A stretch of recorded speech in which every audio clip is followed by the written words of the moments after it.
How to be an MC, this is what you do.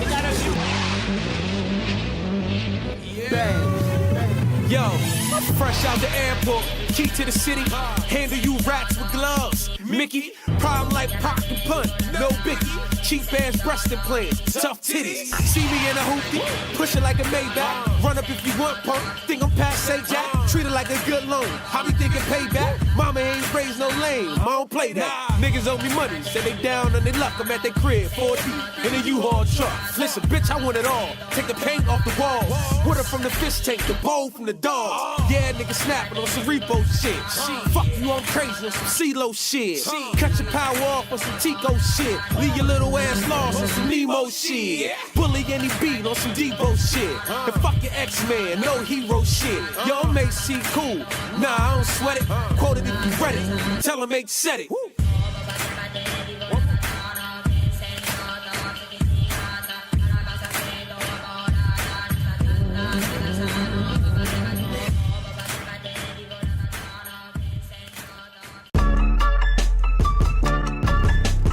Yo, it's another Tuesday night, blackmarket.tv. Share, like, subscribe. And we are live here today on the Tuesday night. And we got a whole squad here. What's up, y'all? Yo. Hey, John Moran got beef, you know what I mean? Can't be doing all that on there, dude. We just vibing, bro. After some fire like that, bars like that, bro, I'm on my gully shit right now. We got sponsors, bro. We can't just be... Shout out to Aych, man. Shout out to Aych in the building. Aych in the building. That shows a nigga been doing this shit. Like, it ain't nothing new to nobody, man. Like, yo, he been killing this shit since day one, bro. A little something. What's up? Let's let Solo get off on his intro here. Hey, yo, shout out to all the ugly people out there, especially those in the Kemetic world, those in the Hindu world, Buddhist world, atheist world, Mormon world, Latter-day Saints world, 4,500,000 religion world. Shout out to all of y'all today, because today is the day I'm going to force y'all to unite as human beings so we can figure this life out together. Stay away from religion. Let's practice humanity first. Let's practice love first. And if not, I'm coming to your house, and I'm even taking the dog bowls. I'm out with the dog bowls. Today's the day I'm taking the dog bowls. Los, you got pets? Yeah. I'm on your way. I'm on the way. What do you mean? You're not touching my dog's bowl. He's taking the paint from the wall. Taking the dog bowls, huh? Yo, boys, wow, boy. That's how we do it, bro. Welcome to the Weekly Interrtupt, sir. How you doing today? Oh man, I'm good. I can't complain, man. Just working a little bit. That's it. Just working. I hear that. There's a lot of stuff going on. We got some good things coming up. We're gonna talk about as far as events go, competitions. We've got festivals. I saw you also have a grown and sexy night that you guys are pushing now, right? Yeah. So I think that so we're gonna talk about all that. You released music not that long ago, and I heard you working on new music, ain't you? I guess I don't know if I released anything recently. I don't know. I don't think it was recent. It was like within the last year or so, right? That was when you did the Benton one, right? Yeah. So yeah. I just years in the music industry is short time. Years is very short in the music industry. It's a year ago. That's like you just did it. How would you know you're a comedian, bro? Bro, I mean, stand up is amazing, bro. Like different journeys in life. You know what I mean? As a creator, as a talented individual that I know that I am, it's like comedy's part of it, bro. Like you know what I mean? Music is music, comedy's comedy, man. It's like, yo, go the way that God shows you. Like, and it was something that it came out of nowhere. I was blessed to be in positions. Like I always say, I don't take nothing for granted. And we just work on the craft in different angles, man. But the key word to me is work. No matter what you do, you got to put in the work. Yeah, definitely. That's what it is. So we got we had the live music review. I don't know if you've seen it, H, or got to check it out. But we just had one this last Friday. Shout out I Trax. checked the new one out. Yeah, shout out Trax and Haifa. They slid through. Okay. Solo. The guys. They set me up for that one, bro, because that was crazy, bro. I've never been in a room with so many New Yorkers that after everything I say, they're like, pause. I didn't realize I talk so pause-ish or pausable. I guess almost after every phrase I said, it was a pause moment, bro, and it was fucking crazy. That's kind of wild, bro. It is, bro. It's very wild. And now I'm nervous to even talk now, because shit, we might get in the chat, just pause. Bro, at the end of the day, we were just helping you so you could self-reflect on what's going on in your life. Holy shit. So the femininity was like we had to like get you back on. Yeah, come on, man. About what I was saying, I was just talking. You right. He kept saying pause at the wrong moments. Honestly, Aych, listen. Like, man. It bugs me out that people. I'm not gonna say certain people, but the fact that everything somebody could say they related to either homosexuality or something when somebody's just genuinely talking. And it bugged me out that after every word, they're like, pause. I'm like, bro, is that all you think about, is it being something that's off the wall and you can't just take it for conversation? I mean, bro, like, I just wonder what the fuck you were saying, though. That's it. Like, because some moments is definitely very pause-worthy. Right. Oh man, I thought I was holding conversation genuine, but I got checked on every fucking other line that I said. I mean, sometimes they be ODing, man. New York is a different place, bro. New York is a different place, and they happen to they OD on a lot of shit, but that pause shit be like for real, like. And then I try to get them back with this, where everything they said, I was like, pause. They're like, nah, that's not a pause moment. I'm like, all right, maybe next time. You lost the whole game. It was like playing Uno. He just lost the whole game. Yeah, you gotta realize this. Once you in the room with New Yorkers, bro, and they starts, bro, it just doesn't stop. It's just they're ruthless. They're ruthless with the pause button. That was the whole show. Bro, you earned your Tims, bro. All right, so we good. Oh man, that was epic. I learned a lot. Put it that way. I learned a whole lot. But that's what's up, bro. Yeah. That's what it's about. It's about growth, bro. Hey, son. Solo, you from New York too, right? Yeah. Yeah, man. I'm so happy y'all Knicks lost, bro. I'm so happy. Yeah, at the end of the day, them posts were a little left. But you got to be able to accept. You got to hold the L. Yeah, bro. No filter. He jumped right into it. I think that was a little too exaggerated with the partying outside, disrespecting the Pacers fans and all that.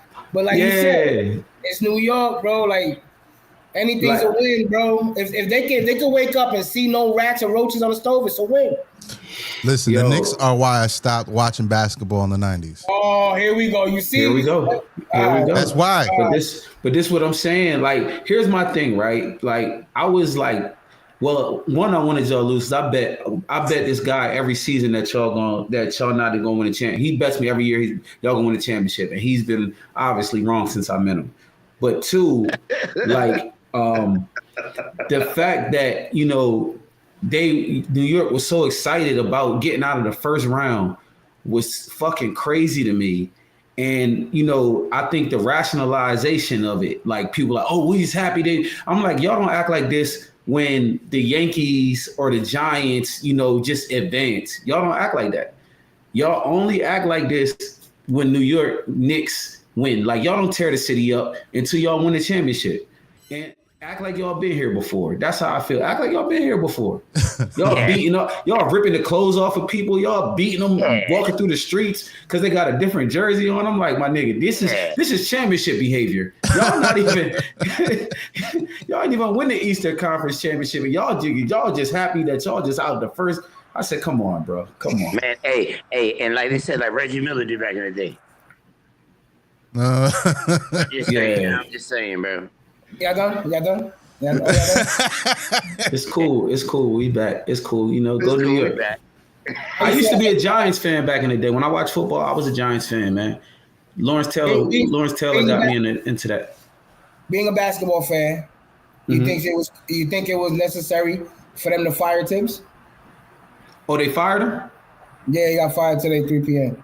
Hell yeah. Hell yeah. Hell yeah. You think it's because of the minute situation? Yeah, he didn't work. First of all, you gotta trust your bench if you're gonna do anything, right? And then two, like the way that they were losing, like the way that he was handling, the substitutions and all that, like, yeah, bro, he had to go. He was a horrible coach, bro. Put it like this, the Knicks were not gonna get any better under his watch. Somebody got to talk to Towns about the defense, boy. Well, he got to stop doing dumb shit. And as a coach, you got to tell him stop doing dumb shit. Yeah. Like he would get at least 2 fouls a game just from holding somebody. Yeah. You're the biggest nigga on the court. You don't think they're going to see that? I think that's the fruity Dominican side that kicks in, bro. I think that's natural. Yo, he's super zesty. He is a walking pause. He's a walking pause. He's a walking pause. No, you laughing. Listen, Los. You have to watch his interviews and his podcast and hear him talk.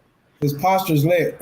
And then in his voice, he like, no, and really, like, yo, bro's super pause. Zesty. How they say, he ain't in the closet, he in the hallway. That nigga standing at the front door. Greetings. Greetings, yeah. Yeah. That's wild. That's wild. Bro. All right. OKC, Indiana. OKC. I think so too. All right. Yeah, they were, I think, 42-1 against the Eastern Conference this year. I like the team, man. They from the mud. Them boys. I like the team, bro. Hey, look. If Brunson was giving you hell, Gildress Alexander grade. I'm cool, but I'm a Daniels fan. I like Daniels. Oh nah, he dope. But I think Chet's gonna have a really good. He's gonna have a really good playoff. And Solo just going for the team that fucking gonna play the team that beat his team. I mean, I like the Pacers. I really do like the Pacers. I don't think they can match up OKC though. But here go the thing, right? Here's what I'm gonna say, and I'm gonna put this on the record because the game tonight, right? Or is it tomorrow? No, it's not till Thursday. Okay, so I'm gonna tell you like this: Halliburton is gonna cost the Pacers at least the first 1 or 2 games. He thought he was gonna win the Eastern Conference MVP, and he didn't. So he's gonna come out here trying to make sure he wins the Finals MVP, and he's gonna over fucking do it. Awesome. Oh, I like that. That's not even a part. That's not even it. That's not it. You see? -1. Hey, you sit here, bro. If you cost them early games like that, bro, you cost them, bro. Every game matters, bro. I don't give a damn. The early games are important. Once you start costing them early games, bro, if you lose the series, guess what his thoughts gonna go back to? That fucking game that he blew. Yeah, but he's gonna blow. He's gonna try to overdo it because he's the most talented player, and like low key he should have won, but I feel like the politics gave it to Siakam because they had they let his dad back in the arena. You know what I'm saying? Like they did a lot of. I feel like they did a lot of behind the scenes shit for the Pacers and for Halliburton. It was like, all right, you had an 8-point game, bro. You did have an 8-point game in the series, so we got to give it to the most consistent. But he should have won it. He should have really won it. Without that big shot with the bounce, I know that's only one game, but that shifted the whole momentum of the whole series, bro. The big shot. And he hit more big shots, but that one, that took a little bit of breath out of New York right there. Big shot, man. That's Solo pissed off. Yeah, New York. I'm over now. I gotta watch my Mets looking crazy again. You know what I mean? It's a bad situation for me, man. Get the fuck out of here, bro. It's a bad situation for me, son. I just go through it every year. Every year I go through it. It's a bad situation. It's an emotional roller coaster. But do you see what they trying to do? They trying to trade Cat for KD. That's the whispers. Trading Cat for KD. I think that's a step in the right direction, man. Cat's not a New Yorker, bro. He's from New York, but he's not a New Yorker, bro. New York needs some New York ass niggas to be on their team, bro. I think if he would have played PJ Tucker, he would have gave a couple fouls that would have checked niggas. Yeah, PJ. Y'all need niggas like Draymond on y'all team. Y'all need y'all gotta. I mean, at this point, we make it to the we make it to the playoffs next year. They might as well go outside and get a bunch of dirty niggas in place, huh? There's more grimy niggas out there on that bench, B. Yeah, y'all need a superstar. Y'all ain't had a superstar since Melo. So y'all need a superstar, not a star. Y'all need a superstar. So y'all, if y'all get yourself a superstar, I think it's gonna get a city that electric feel that it need. Cause y'all never really had a superstar. Y'all had stars, but like Bernard King was the last superstar that y'all had. Yeah, you're right. I appreciate that, but I'm gonna take that to my prayer closet.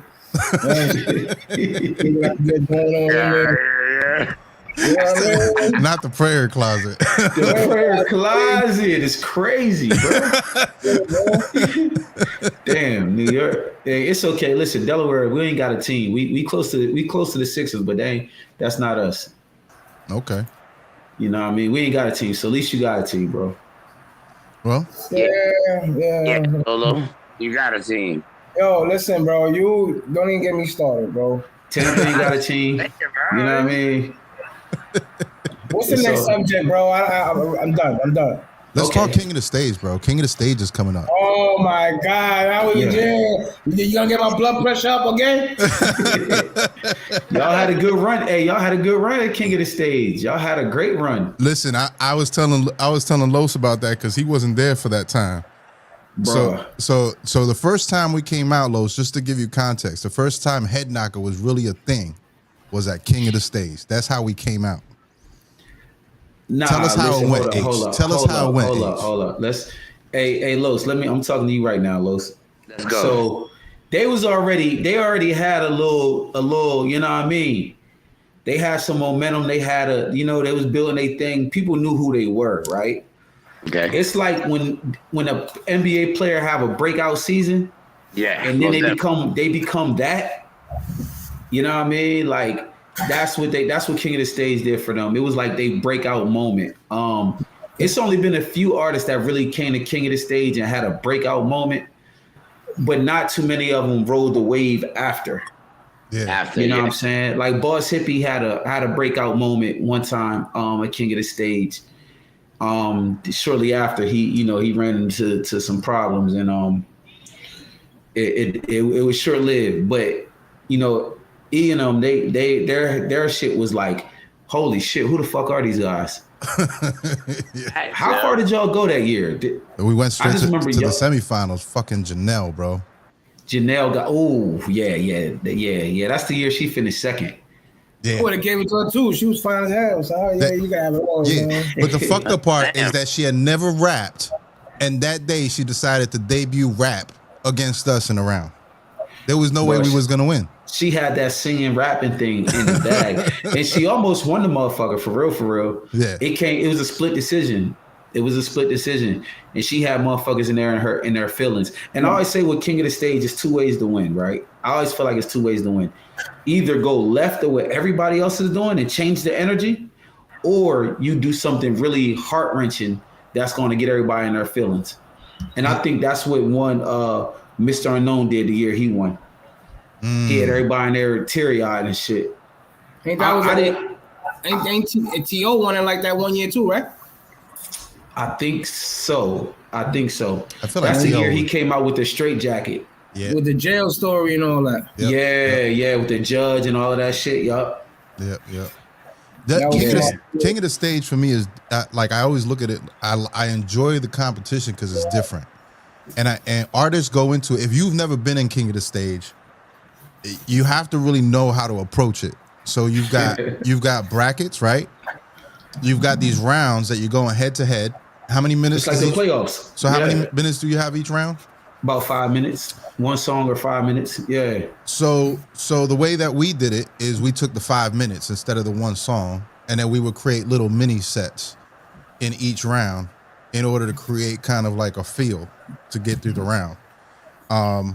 a lot of artists just went in just doing the one song. Some artists went in and did like a whole theatrics, like T.O. So it's like each round you got to come up with something different, but you don't know who you're going up against next all the time. Like the day of, you literally have like 5 or 6 sets, and you're trying to figure out who to match up with who. So it's just pretty. And then you don't really know what they're doing, right? So it's kind of like, right. You really, if you like, I've seen it won so many different ways that it's interesting. Like Mike Mass came through and won that joint. He ain't have no setup. He ain't have no, you know what I mean? Like no creativity on the stage. He just barred the fuck out of the whole shit, bro. Yeah. And just his showmanship won it for him. Same with Extra when he won it.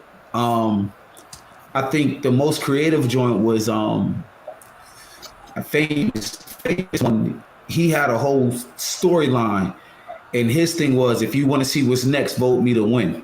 Yeah. And I was like, yo, that's actually, I like that. That was actually pretty cool because the show was good, but when it came to head, like even if it was like tied, they want to see what's coming next. So they was like, all right, we're gonna put you in, and he ended up winning. That's crazy. That's actually dope. Yeah, it is actually dope, bro. Yeah, it's been always, it's always different storylines for the winners. You know, one year we had like 6-7 people who had bands out of nowhere. Everybody brought a band. It was crazy. We ended up having to push the finals to another day. Yeah. Wow. That's crazy. Because it was so many. It was so much time taken to break down and set up. So what's yeah, that's crazy. Yeah, with all the bands, that takes time. So it's like what, 20-30 minutes at least. And sometimes it was, and we didn't know who was using bands or what. So that was a learning curve for us. Yeah. We had last year was our first female winner, Zondi. Zondi came through and crushed it. I'm glad you mentioned that. Yeah, Zondi, yeah, bro. Because the year before she lost to Mr. Unknown, she didn't have enough songs. She was supposed to have 5 songs. She ended up with 4. You see Solo over there? Solo, why you like that right now? You know why Solo's like that, H? Why Solo like that? Because he was big mad at Zondi, bro.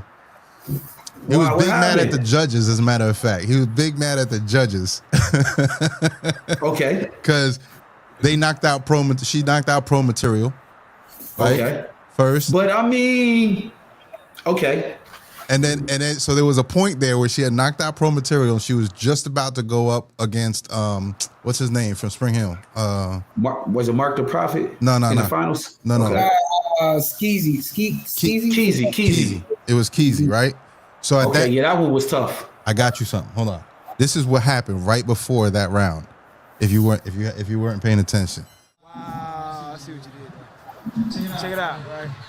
Comiste. I feel better. He was hangry. That's what the problem was.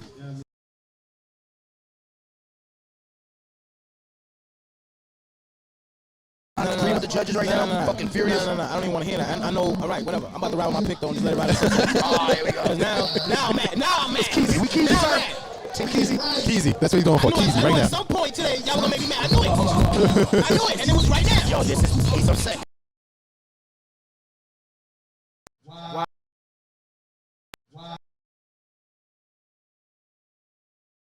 Fucking furious. No. I don't even want to hear that. I know. All right, whatever. I'm about to ride with my pick, though, and just let it ride. Oh, here we go. Because now I'm mad. It's Keezy. We Keezy, sir. Team Keezy. Keezy. That's what he's going for. Keezy right now. At some point today, y'all were gonna make me mad. I knew it, and it was right now. Yo, he's upset, guys. He is upset. They got him mad. Bro, they be playing my New York niggas like that. I don't like that. You don't play my New York niggas like that. From when a Drake record?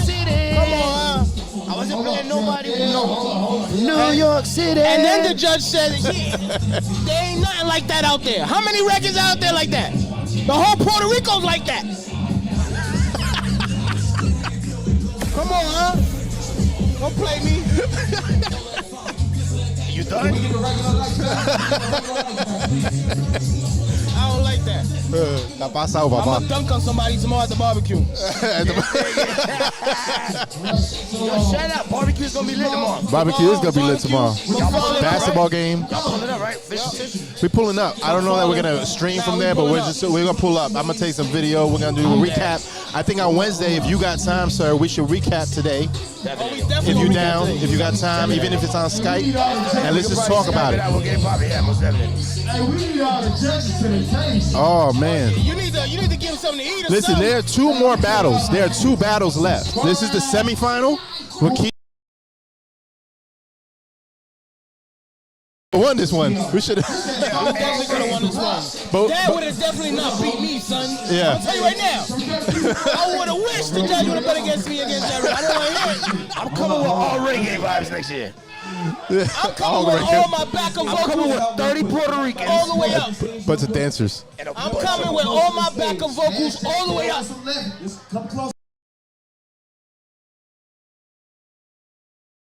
Tight right now, shit. Sometimes I admire my expertise myself. Yo, that's wild. Shout out BB and Christian Robinson in the chat right now. Hey. But, What up? Nah, again, you try to make me out like the bad guy right here, and I see what y'all doing. But I'm gonna let y'all slide. I see what y'all doing. I'm gonna let y'all slide because a lot more happened. I was just the only one who was vocal about it, so I'm gonna let that rock. Yo, You he know what I'm was saying? hot. I have a thing for people performing with their backup vocals all the way up. That's it. I felt like, all right, part of the music was better. I get it. I felt like the New York niggas though had a good back and forth with no backup vocals. That was just my, again, I'm not the judge. I'm just the nigga on the sideline commentating. Yo, Aych, I don't even want to tell you what he said the other day on the show about backup vocals and about certain people, bro. He sound like Psych Montana with that shit. Yo, That's this man said, yo, this man goes, oh, people with the backup vocals, like Master P and them that watered down the game. Hey, yo, you really yo, Los was offended. Yeah, you gotta chill out, bro. You gotta chill out. I'm offended, bro. What the fuck? What kind of shit is that? fuck, I'm from the South, B. You got the rock. Bro, you can't say shit like that around me. It was a New York podcast, fam. We had to go the whole mile with it. Like that water shit down that Master P did. I bet you those ratings go up after last week, man. So what's the judging criteria at King of the Stage? Let's talk about that. Man, first and foremost, it's the performance aspect of the thing, man. It's all about the performance. So the performance, I feel like it holds more weight than the backup vocals, right? I think right under that is the crowd participation. Getting the crowd into it, working the crowd, working the stage, working the room. The clarity, definitely under that. And then to me, it's the frivolous shit like the backup vocals or like I think you should take points off of the performance if they do have backup vocals. But I'm not saying that makes or breaks unless a nigga just out there Milli Vanilli and that shit. You know what I'm saying? Like, I don't think it should make or break. You should take point. It's like boxing, right? It's like you can take 1 or 2 points off the round, but it's still gonna go with the amount of punches landed. You know what I mean? So Brown is still on the round. Yeah. I feel like you could still beat somebody with your background vocals if everything else was clicking. Now, if it comes head to head, everything else is even, and now we're going to background vocals, like the clarity, because to me that's a clarity thing. Like me, I don't rap over my mains.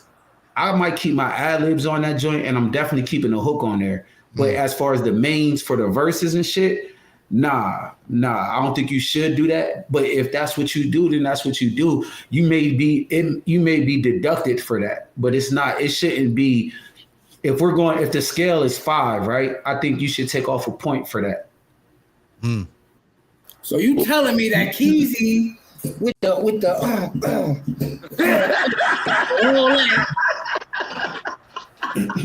He ain't catch that W, son. Homegirl. So You're gonna have those vocals all the way up.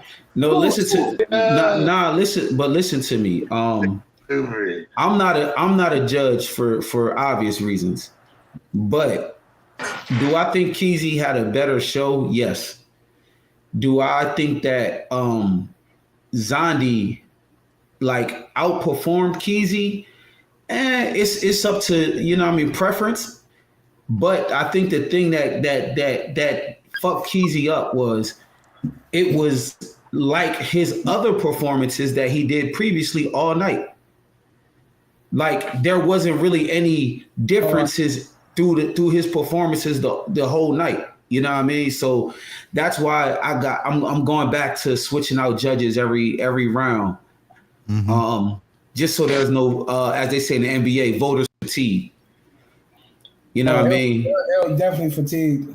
But I mean, but if you think of, but he had a theme, right? His theme was James Brown and Michael Jackson, and after the second or third round, the wow was gone, bro. Like that wow was like, it was like, all right, I already seen this. Yeah, you're right. And I love Keezy, bro. You know that I used to manage Keezy, so it's more of a family type thing with Keezy. But I'm always gonna be real, like. Yeah, you're right. After I seen that 3 times, after I see you hit splits, moonwalks, all that, like what else you gonna give me? And I think the thing about Zondi is every set was different. Every set had a different vibe to it, and it was a different like feel. You know what I mean?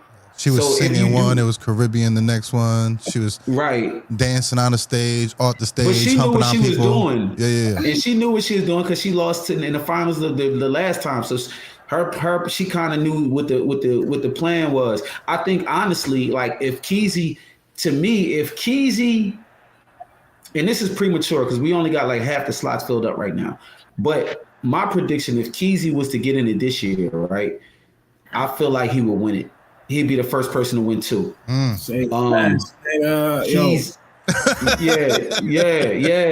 But I'm not gonna call him and tell him he should be in it. Only person I've seen in it right now that I'm really keeping my eye out for is right now is Charlie G, bro. He's a fucking problem. Okay. He is a problem. And I've just been watching him. I've been seeing him perform all year at different things and winning multiple different contests. And he's really like, he's on his shit right now. He on his SGA shit right now, bro. Okay. If I was a dope event, man, just the fact that the competitive side of it.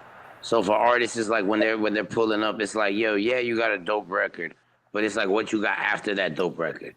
Can you really buy? So why haven't a person like you been in King of the Stage, bro? Man, I ain't gonna lie, man. 94.1 hurt my heart, bro. He's like, I got done with competitions after that shit. Oh, man, that kind of fucked me up. Nah, honestly, like, don't think I haven't thought of it. Don't think like it's been like, yo. Listen, let me tell you something about yourself, right? Bring El Charlie with you and all them niggas. Listen, bro, what I'm telling you is that you have so many different flavors that it's kind of, it works in artists like your favor. You're not one-dimensional. It's a lot of people who won that were one-dimensional, but they were really good at one dimension. You know, artists like yourself, like, even if you don't win, I feel like you'll surprise the fuck out of yourself of what you like. I feel like that's what happened with Solo and Eric. Like I think they surprised their self, like how they were received, not what they can do, but how they were received. And it kind of like, I wish it would have stayed together longer. Like, yeah, but we did have a run though. Y'all had a real fucking run. Like so much so that remember when we had the battle for the Rakim and Slick Rick? Yeah, I remember. We ran through that motherfucking rounds. That was my shit, yeah. He said we ran through them motherfuckers. Nah, they did. Pause. Them and what's the other boy? The Spanish boy that be breakdancing from Orlando? I walked up to him. I saw the chart. I walked up to him in the beginning of the night, and I said, "I'll see you at the end." He looked at me confused as fuck. And that's exactly what happened. And it's crazy because that was my idea to put that competition together for that show. Like low key, you know what I mean? Like I'm the one who put that whole shit together. Yeah, I remember because I asked you if I can hop on that stage. Then you told me it was El Nice's show and I would have to compete for it. Then I was pissed that I had to compete for it. So it's your fault that we ran through those rounds and we had to kill all those people all the way there. Nah, because it's not my fault. Listen, I told him it was only fair because I told him I can handpick them or we could do a contest. And he was like, man, I don't want nobody saying I have favoritism. I was like, well, we'll put the tournament together. Like, we'll put like a little tournament together and we'll see what's what. We took that shit. Yeah, I mean, but y'all supposed to. See, and that's my thing. The thing about the Cypher vets is that we're no stranger to competitions. And I like us over everybody. Like I made a post and about, putting up $1,000 and taking the top 5 from the Cypher and against any 5. Only person that said something to me was Novocaine, but she wanted, her thing was, I think that she wanted to know who my 5 was, and I was like, I can't give you that. I can't tell you who my 5 is. Christian Robinson, he said he'd been slacking. He got to do at least one king of the stage. Yeah, man, the time is now, nigga. The time is now. So we putting tracks in there this year. You put who? Tracks, man. He going in there this year. He like want to rap now. He said. Oh, the producer tracks. Yeah.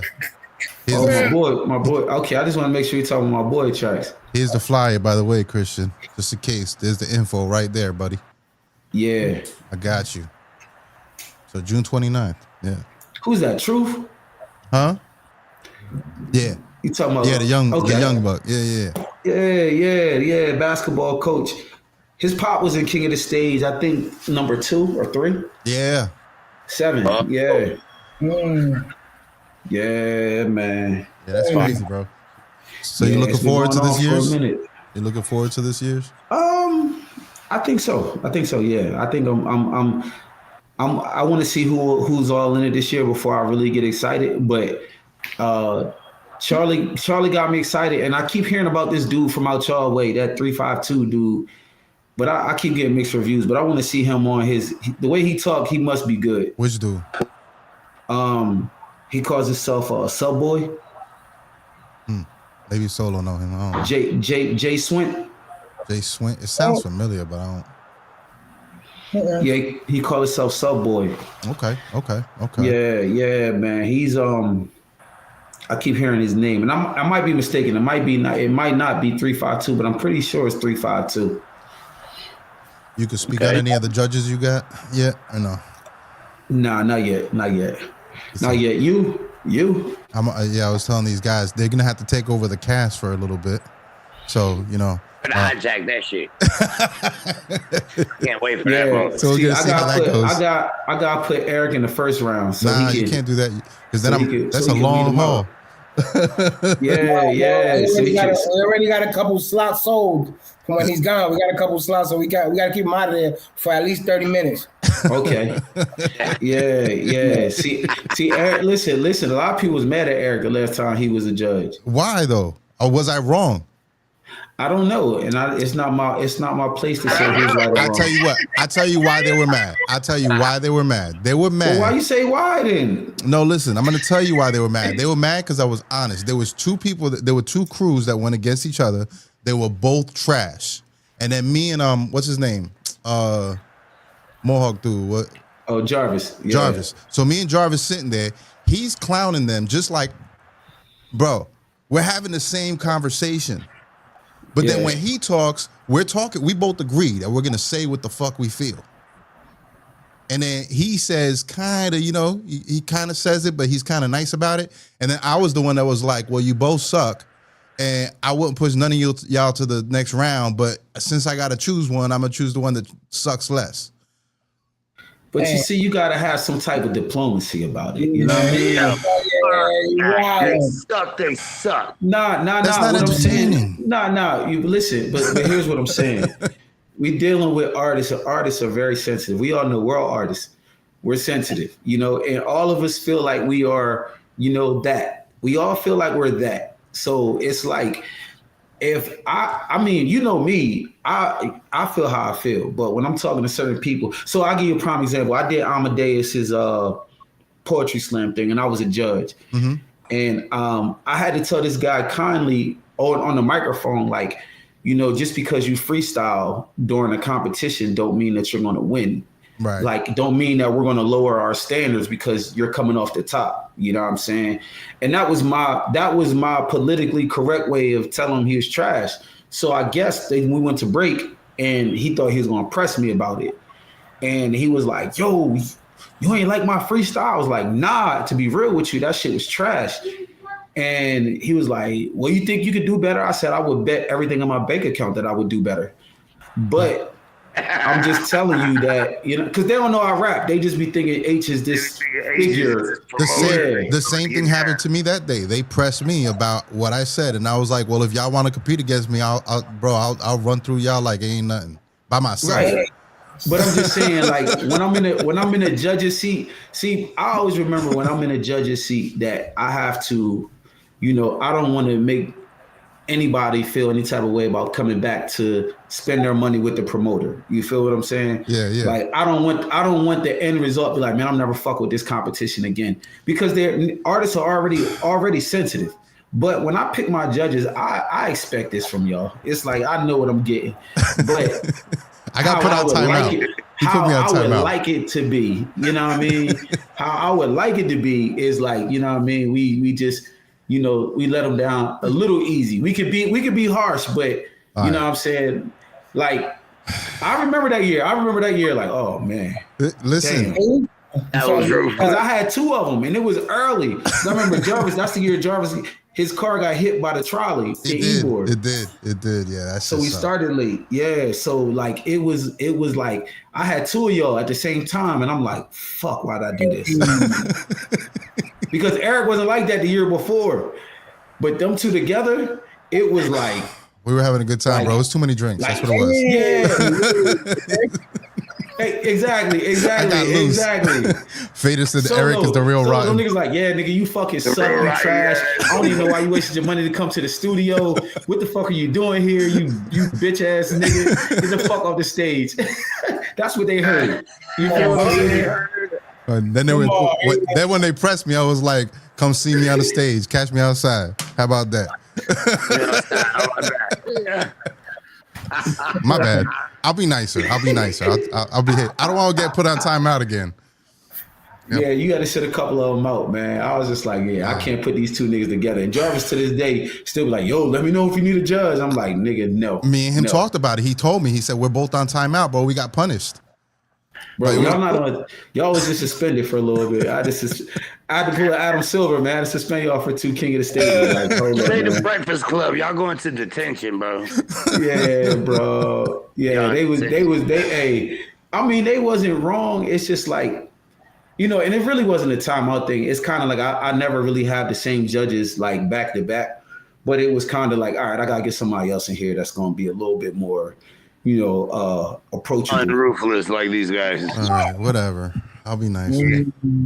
That's Eric's, you know, that's his thing. But that year having two in the early rounds, like niggas was going home mad, bro. They want to fight. I ain't drink a beer like that now. First round, these artists better be ready. Yeah, I ain't drink a beer. I ain't drink a beer. Well, here's the negative part about it is like there's not a cipher anymore for them to practice and brush up and you know what I'm saying? And at this point in time, there's no smoking words either. So these niggas is going to that little salsa wing spot.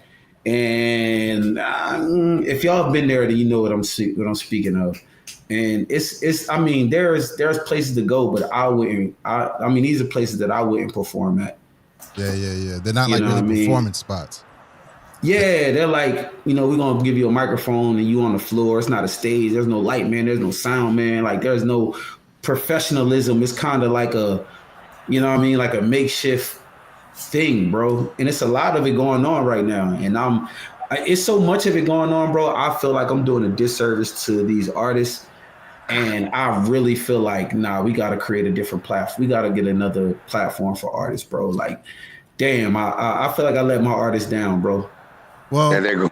That's crazy. For real though, for real. I really feel like that. I will say, and Solo could probably vouch for this too. For us, that was like a big practice ground for us. Like even when we went on tours, we would try things out at the Cypher, see how it was received, see how the performances go. And because it was a performance spot, it was a house with a full stage and sound and everything, we got the full effect of what this is going to be while we're on tour.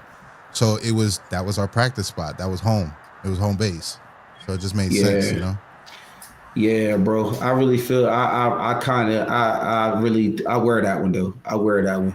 Yeah. Like almost to the point where I'm like, man, I'm really thinking about bringing that bitch back, just rebranding that bitch. But it's kind of like, damn, dog, don't nobody else want to step up? Like, don't nobody want no, man, this is a great opportunity for y'all, man. This is the door is wide open. The door is wide the fuck open. People scared to run it. They just want to rap. You know that. I know. Yeah, and then a lot of people really don't care about the craft. Like when I say vultures, I really do mean vultures because niggas don't want to really like care about the artist or care about the experience. Give them, the tools that they need. Talk to them when they get off the stage and tell them like this is what you should work on, and you know what I'm saying, and give the game like that. No, you talking about giving the game. What do you think about this gatekeeper shit? I don't. He said, "I don't. Yeah. I don't." Yeah. It's like, to me, when I look at it, it's like I think people don't know what gatekeeping is. It's like when the new slangs, like the girls they use now, and they use like narcissists and what's the other shit that they be using? Me and friends will talk about it. What is your definition of gatekeeping? It is the definition of gatekeeping. It's the definition. That's it. That's like somebody standing in your way from getting to where you need to go. Somebody blocking you from getting to where you need to go, which is through the gate. Nobody has that much power in this city to block you from getting to where you need to go. People are using it the wrong way. People are putting their feelings and opinions and saying, oh, because I slept with this guy and it didn't work out, now he's telling people don't work with me. That's not gatekeeping. You think that's kind of sort of what the I'm just speaking hypothetically, Los talks hypothetically. That's not gatekeeping, so that's bad cat. Do you think it comes from like the younger generation that just thinks they're entitled to things? These kids nowadays. I'm just speaking on like outside. What's crazy? I keep it a buck with you. I don't think it's the kids. I think it's the older people who never got to where they wanted to get to. They're still mad about something. Yeah, so the kids are picking up the energy that's being left there, and they're using it the wrong way. They're all using it the wrong way. And it's sad because like people like B.O. says, I believe that there's favoritism, nepotism, and people like telling people don't work with you because they don't like you. But that's not gatekeeping. To me, that's blackballing. That's right. Like, but that's the word they should be. That's the word they should be using, and that's more of what they're saying, but they're using the wrong word by definition. Yeah. Like I've seen gatekeeping before in Miami. You know what I'm saying? My man was working with DJ Khaled, and he had a lot of good things going on for him. And Khaled told him, like, I can't get behind you. I'm gonna work with you, but I can't get behind you because then you'll be bigger than me. Like, and you can't be bigger than me right now. And that was, he said it to his face. So basically, you gotta find another way to get around me, bro, because I'm not letting you go walk through these doors to be bigger than me. He was the Mix Show DJ of the year. He's the Miami Dolphins DJ of the year. Miami Dolphins official DJ, and he was like, he just got signed by Reebok. At that, all in the same year. And that was the year, that was Khaled's breakout year. And Khaled was like, nah. And Jeff can vouch for me. He's Jeff's best friend. And Jeff was there when he told us the story. But like, you know what I mean? Like that's real gatekeeping. What the fuck is there that you can't do in Tampa because somebody told you it's not happening for you? Now, I'm not. Let me play devil's advocate for a second. Okay. Now, I think there's a difference when we say there is no valid example of somebody that can have the ability to gatekeep, right, in the city. Right. But are there people who attempt to and make people who don't know better feel like there's a gate? I mean, attempted murder and murder are two different cases. So, you know, like, yeah, I can attempt, but that don't mean I'm successful. That means you gave up because you were scared of the attempt. You felt like that attempt was valid and you didn't try.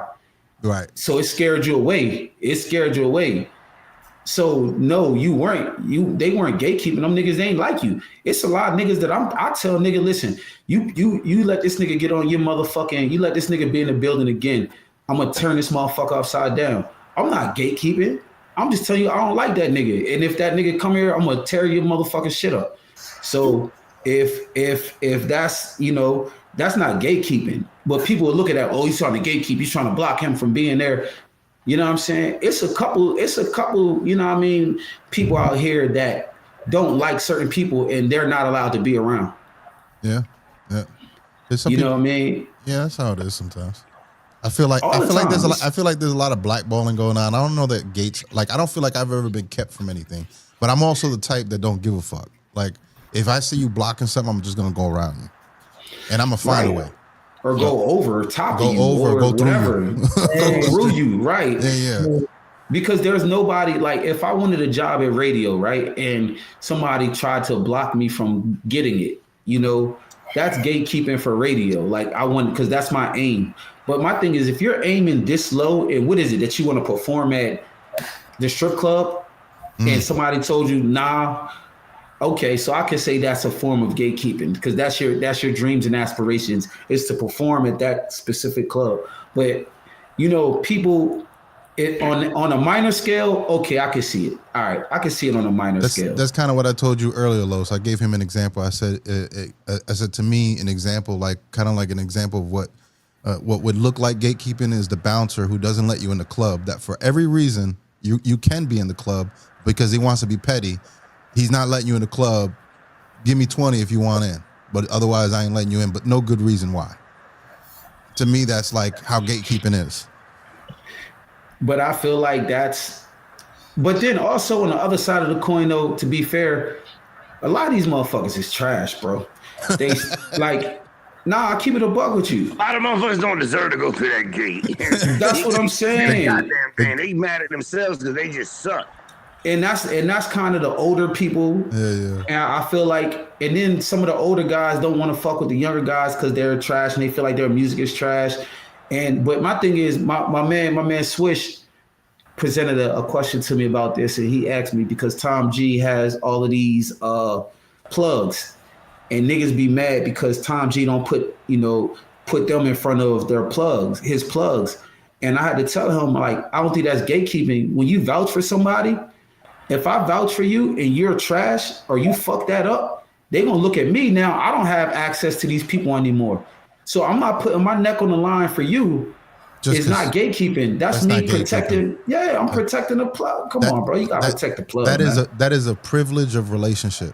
Exactly. At the end of the day, like, you have to have a good relationship with me for me to pass you on to somebody else, because that's my reputation. Fuck that. You know what funny story? I probably maybe only told like 2 people this, right? When I was on my little 106 and Park run, right? A lot of shit was happening for me. And I really, really, really, really, like, I think I was talking to Rook more consistently. Like, he'd come to see me when I was in Atlanta performing at Kel's joint. Mm-hmm. At her birthday party, we had a long conversation. But I real deal wanted to be signed by Justice League, bro. And I was so fucking mad when basically, like, Rook hit me with the, I don't know. And, like, I had to wear that for a minute, because I think he ended up signing Laws. They had to join with Laws. Yeah.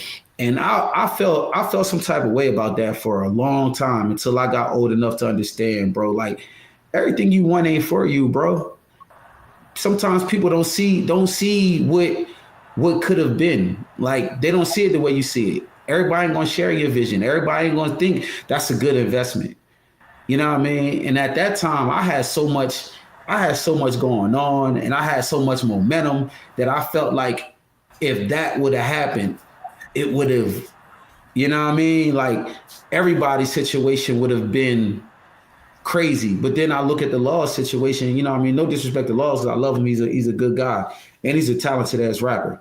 But I felt like at the time, like, my nigga, do you know the things we could have done? Like, the things we could have done for the city, the things we could have done, period, the things we could have done for each other's brands.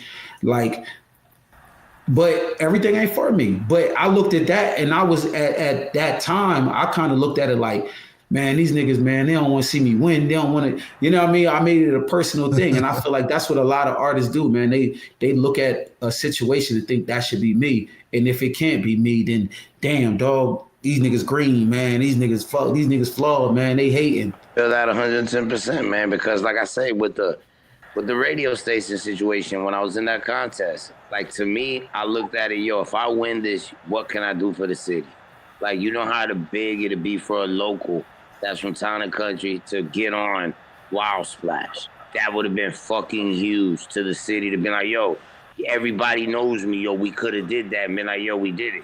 And then when I seen in my eyes how I looked at it was an outsider, somebody who ain't even from the city, that nobody knew who the fuck was, won. It fucked me up, you know what I mean? But like you said, not everything is for everybody, you know what I mean? Like, yeah. It just wasn't, at the end of the day, like I say, certain things aren't people's timing when it comes to certain things. I mean, but you kind of got to look at it how, I mean, I even looked at it, even though like the Law situation, like I said, no disrespect to the kid. I just looked at how that situation panned out, you know what I mean? And I was just like, damn, like, you know what I mean? Like, maybe that situation wouldn't have been for me. Maybe I would have, you know what I mean? Maybe I couldn't have done what I thought I was going to do. I don't know. You know what I mean? Just like how you look at the guy who won. And I mean, I don't even know the dude's name. You know what I mean? So it was a learning experience, bro. And I had so many of them, but it was like one of those things, bro. Like, I really looked at that like, this could be it, bro. Let me holler at bro. He from the city. I'm from the city. He see the motion. I know he see the motion. You can't ignore this shit. But, you know, maybe he didn't see the value in it for himself. And that's the thing that we got to look at as artists when we approach other people with our ideas, like, not just what it does for us, but what does it do for them? That's what we need to be presenting. Yeah. Yeah. Christian Robinson is in the chat, says you got to be undeniable to the point where people feel good talking about you and it makes them look good to others. I guess. Yeah. I feel like this. You just gotta make a motherfucker some money, bro. If they see that you can make them some money, they all in. That's what it goes down to. You can make some dollars for them. Anybody gonna fuck with you. They see. But I'm saying we don't. Us as young rappers, we never looked at it like that. We didn't look at it as how can I make this nigga some money. We never looked at it like that. With the whole gatekeeping shit, man. Like you said, there's ways around. There's. Ain't nobody ever told those diggity. I mean, I've had the denies, the no. But like you say, you make your way. You make your way through this shit. I don't give a damn. It's part of it, bro. Like in a million years, yo, I've rapped and I've dedicated myself to rap for over 20 years. And I can honestly say this. I talked with Prez about that. If you're talking finances and shit, I invested a whole lot of money into rap without receiving a penny. Well, I mean, you guys know studio time, clothing, gas, haircuts, because every time you do a show, you want to be that. You know what I mean? Party buses in front of the venues. All that shit, bro. I've done it all. Crazy. So when I sit there and I'm like, wow, I sat down, you guys, Prez, things like this. We did the comedy. And within my first 2 months of doing comedy, I made more money than I made in my 20 years of doing entertainment as an artist. So with you saying you made more money as that total? Total. I've already probably recompensated all the money that I've invested in rap doing comedy. Sucked as a rapper, so that's crazy. That's fucking crazy. Niggas is wild. Hey, Darius, don't even lift up that plate. Those ribs and all that. That's all you. Rapper, B. Fucking Solo, bro. Macaroni and cheese. Had to be Solo right there. Yeah, no. But it's just like, and that's what I try to. My big thing, what I preach to people is, you know, the calling that you may want and everything. And there's ways around it, because as much as I thought I wanted rap and I wanted music and I wanted this. It's really more of just being being who I am. Because at the end of the day, music was an expression of who I was. Got you. How I do things. So for me to be able to be like, man, cool, I could take that same creativity and put it into jokes. It's like making a funny record. It's like making a diss record. It's like all them same creative juices, you make it happen. Okay. I just see people, man, just like, yo, you just never know what your calling is, man. It's just, you got to keep your mind open, bro, and always ready to look for whatever's out there.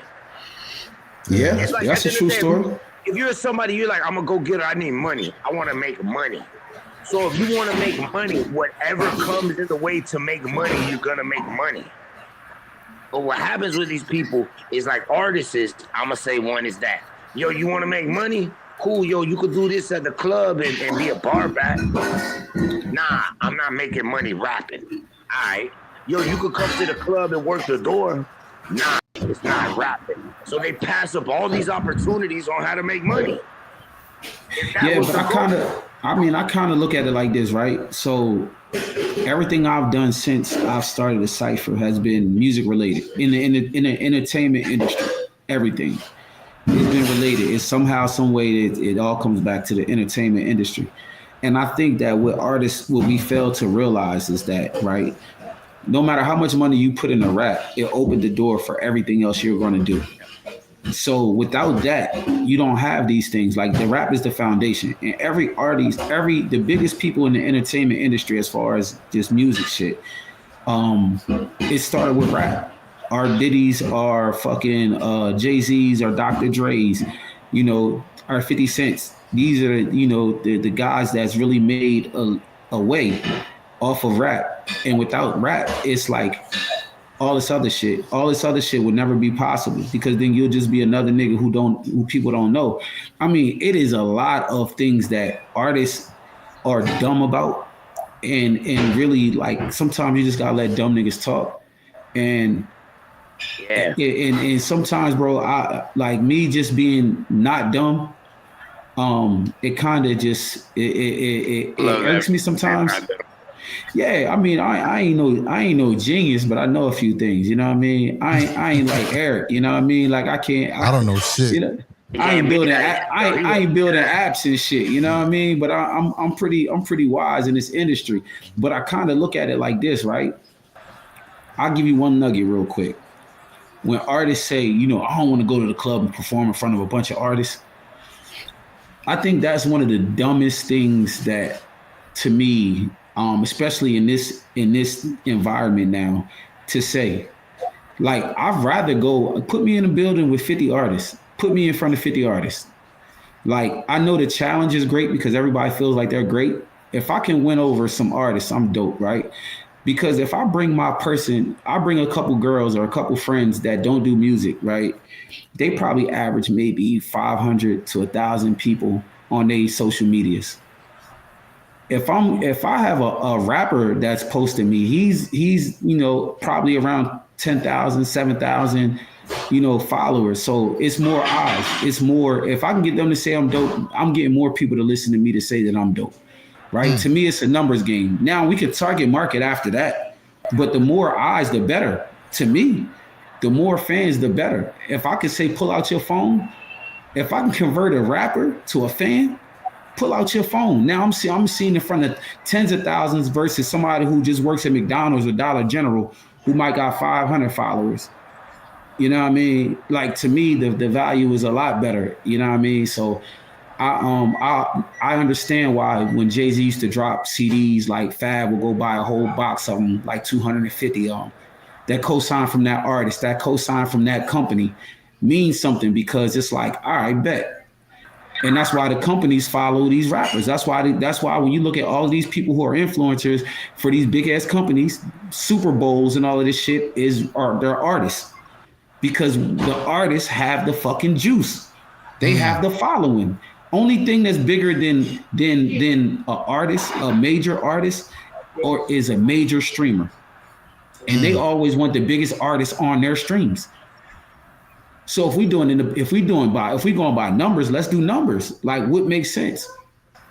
Yeah. So that's one of the Yeah, so that's one of the things. I mean, I get it. You want regular people to be your fans too, but they're sheep. You know what I'm saying? They're sheep. So if I can get the person that's controlling the sheep to be, you know what I mean, to be the guy that's going to promote me, then I'll take him over the sheep, just one sheep. Now that being said, a lot of what you do is geared around that. Getting people to network, getting people in the right spaces, right? One of those things is Loud on 7th. So I know artists right now. You have what artist submissions up? Yeah, the artist submissions are up. Boom, right there, right? Till right what? On time. June 27th, right? Yep. So they started already. Yep. So get your shit in over there. So how do you feel like Loud on 7th fits in that journey for an artist? I mean, now I'm wearing another hat, right? Now I'm wearing the other hat, the promoter hat. So this hat is like, all right, I got to get bodies in the building. That's my only goal, get bodies in the building. Because the artists want to be where the bodies are at. Right. You know what I mean? But I need the experience to be dope for the sponsors to see that, these people are here to enjoy what we put together. Yeah. So it's kind of like, I don't care about what the artist is there for, like their opinion on what they're performing in front of. It's like, I need to pack the house, and an artist that's on the stage, hopefully y'all do a good job.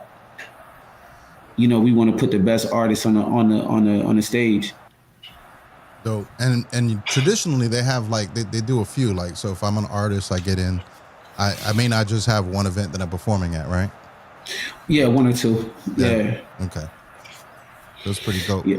Okay. Yeah. So that's a whole different outlook into that. Okay. Cause we just want to give y'all a dope experience. That's my thing. I want to give the people a dope experience, and we there to make money and memories. Yeah, I hear that shit. In that order. And then in that order. Money and memories. The other hustle you got talking about hats. Oh yeah. The hat joint is crazy. We about to start shooting some commercials. Yep. You know what I mean? We're gonna start shooting some commercials, getting some marketing. I kind of slowed up on the new joints because I really want to start understanding this marketing thing. Me and you talked about it a lot, but I'm trying to understand this marketing thing a little bit better and learn, the tactics and the ways of marketing so I can sell anything, whether I was selling pens or hats or, cars or whatever the case may be. I want to be one of those brains that, put it together. I need one of those crash out hats.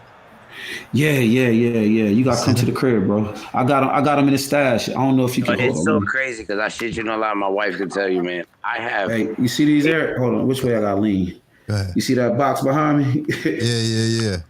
Yeah. They here. We just waiting on the marketing. My fault, Los. Go ahead, bro. I think almost every one of my 813 hats, the ones you made that y'all created, I think almost every one of them I've given away. And I shit you no lie, it has been to where I've been places and I met people and they're just like, yo, that's a dope ass hat. That's a dope ass hat.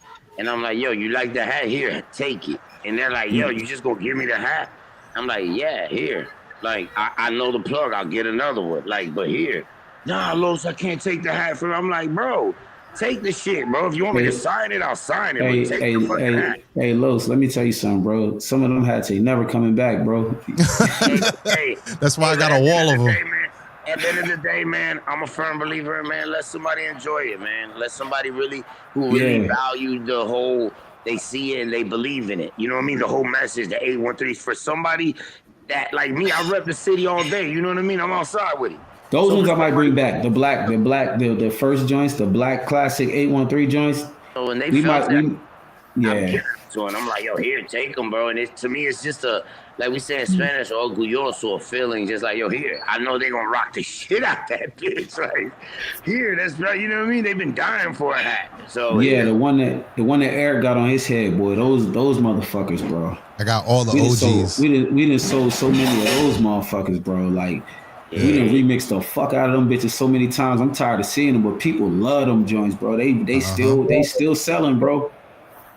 I believe that. Yeah, I got all the OG hats, all the 813 OG ones. Yeah, my man that works for the Bucks, he does I think security or something for the Bucks. He wears his shit to all the games, and I'm like, he's like, man, players always stop me, ask me where I get them from. I said, bro, as soon as we fix this site, I promise you, I'm gonna send you the link, bro. This football season great come back up. Oh man, that's what's up. All right, well, what's all the ats that people need to know? Just the at H302. Everything else you can find on there. Okay. H302. Yeah, man. Keep it super simple for them. All right, that's the one they see right I here. gotta say, I need everybody to get to that empanadas and chill that we got coming up. We got Talking 50 coming up.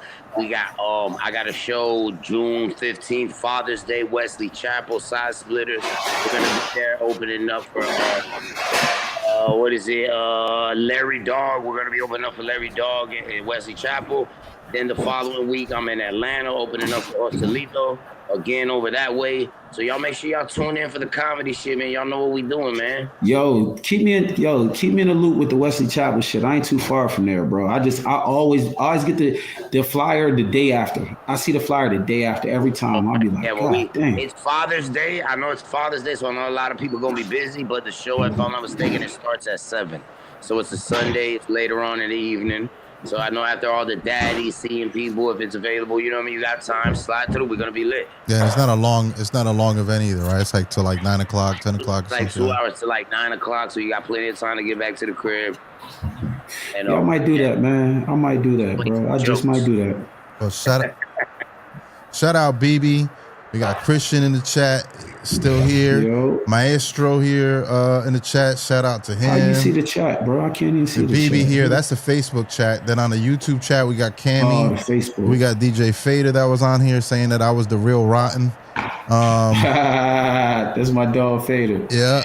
And then shout out to Fader, shout out to Cammy. Cammy said the activity of controlling and usually limiting general access to something. That's the official definition of gatekeeping. So there we go. There you go. All right, guys. I be gatekeeping when it comes to my hats, though. Niggas always ask me, hey, unapologetically. Where you get your hats from? Come on, But I'll give you credit because you will publicly actually say that shit and be like, "Fuck yeah, I'm gatekeeping that shit." Fuck you talking about? It's like if we selling dope, I ain't gonna tell you who the plug is. I ain't tell you my plug. How I do my shit over here. Hey man, come on, man. Come on, easy, bro. Yeah, bro. But like I said, like you know what I mean. You see what happened when my man on Blow gave up the plug to Diego. Yeah. You know what I mean? Bro gave the plug to Diego and it was a wrap, bro. Yeah, it became his island. Yeah. Like, nah, nigga, I ain't giving you the plug. Hey, shut up, nigga. You ain't getting the plug. You can't have the plug. I'm not giving the plug up. And I know I gave the plug up once.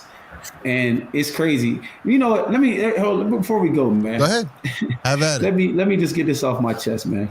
I see a lot of you niggas who is real supportive of the hat company, man. Now y'all starting these little fake ass hat companies, you know what I'm saying, with y'all gas station ass hats too, man. Like, if y'all ain't gonna have the quality, bro. And if y'all do have the quality, y'all gotta go through the lids and they gonna beat you on y'all fucking head, man. It's okay to come to me and say, let's work together, bro. It's okay. I'm down to work. I'm down to work with you, bro. And your designs is ugly, bro. Your designs is fucking ugly. The people who stitch them is ugly. I even seen some ugly lid shit. And y'all think this shit look good, man. Y'all go ahead and buy that bulk order and go broke the fuck if y'all want, man. I'm just telling you, bro. It's not it, bro. It's not it. Solo put his hat in his shirt, bro. Yo, Solo crazy as fuck, bro. And let me repeat the shout out for BB. BB didn't hear the shout out at first, so I'm gonna repeat that shout out to Solo. BB. You gotta be a judge for a round 2, bro. I gotta get you in there. You should have it the other way around.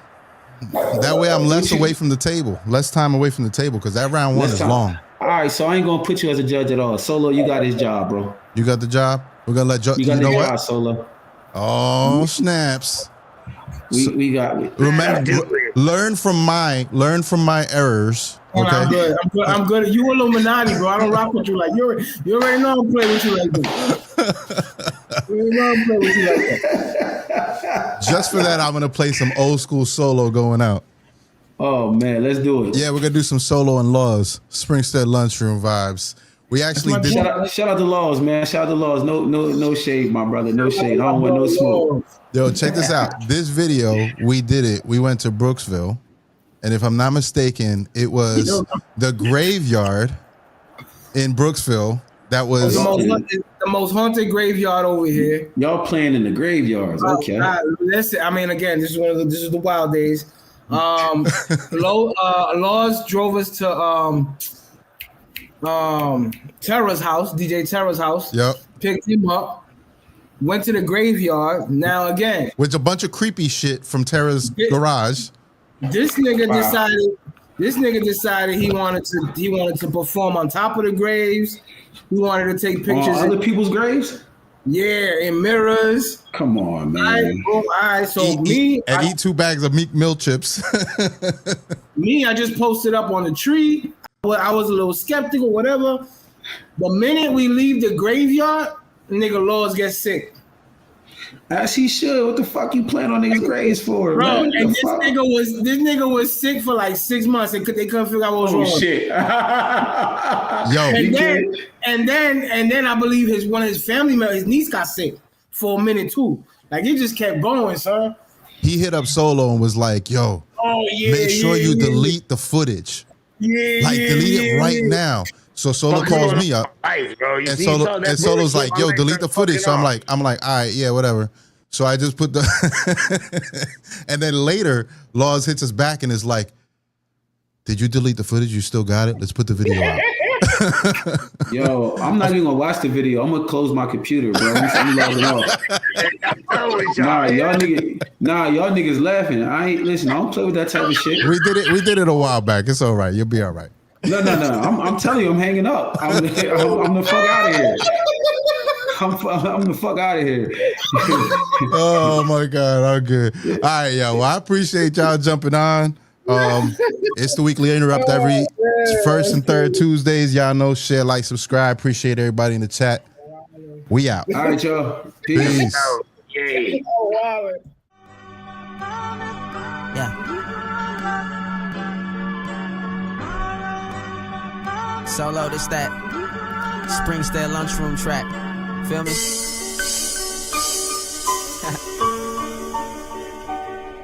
Come on. Yeah, it's like, yo, the jobs ain't paying, industry's raping. The girl don't call, try and block calls from Satan. The devil is persistent, money is my mission. And Satan let me get it all under one condition. Your soul come and get wrapped, your insides ain't intact. Your neck, arms, leg, head, feel like they in traps. The nighttime's scary, the shadows moving. Sitting in the dark, playing with a Rubik's Cube, man. Who can tell me how to get back to my mother's house? 1994, Suffolk County, yeah, it's coming now. Little white town, some brown Bronx transplants. They call my parents spics. Flowers grow that you can't plant. Hate, prejudice, should've seen a therapist. Pops drink like a fish, life sink like a brick. Till this rap, this fucking rap, it's like the end of the rope when you in the pit trap. So I ain't finished with that. Tell Dr. Sam Loomis that the killer kid's back. Now, every day is Halloween. Freddy Krueger got a team. The resurrected dream warrior souls. Yeah, I'm in. A new king's like a brand new thing. Concubines on a jungle gym. And they swing. We throwing flower petals at them. My goons never laughing. We'll take you out existence like you never happened. My futuristic descriptions way more than clever rapping. Delighters on my dick. Already forgetting Simpson. And bitch, I'm sorry if this rubbed you wrong, but I'm so damn glad I kept the rubber on. Good shit, my nigga. Yeah, it's what it used to be, man. Express how you feel. Let's talk about shit that's really going on. Yo, who am I to judge the way that God works? I'm just at 30 and I'm still trying to display my artwork. I can never explain the decisions that this world makes, so from it I refrain. And the blood's already stained on the universe by those who rather get stupid first. And your common sense, you rather not use it first. Not thinking of the youngins first. Baby mama doing overtime and all the time she feeling overworked. And her struggles get overlooked. And And by attending the kids, her last meal was overcooked. And her brother raps, but he'd rather blow a stack instead of taking care of his kids while his girls in Iraq. And his pops fighting cancer, that's death on a platter, cause they yet to find the answer. And mom's got memory loss, so when the kids come around, she don't recall none of them at all. So whoever casts a spell ain't no controlling them. Life deals and plays with your cards, you just holding them. Every year, same cycle. Wish I was there to stop my nigga Cardona for hopping on that motorcycle. While you wishing you on top, I wish my nigga Radio hadn't passed away before his newborn drop. Unfortunately, it ain't up to me. I'm on my knees abundantly, but that ain't enough. Shit keeps getting rough. The government still life damaging. I can tell by seeing the war veterans panhandling. We treat them with respect. They treat us like mannequins. I fight to stay alive, yet death sounds flattering. I work hard so I ain't gotta see my son sad again. I live through him so when I die, he can have a dad again. Money make the world turn, so I'm cashing in. And so does the words that's coming from the booth I'm spazzing in.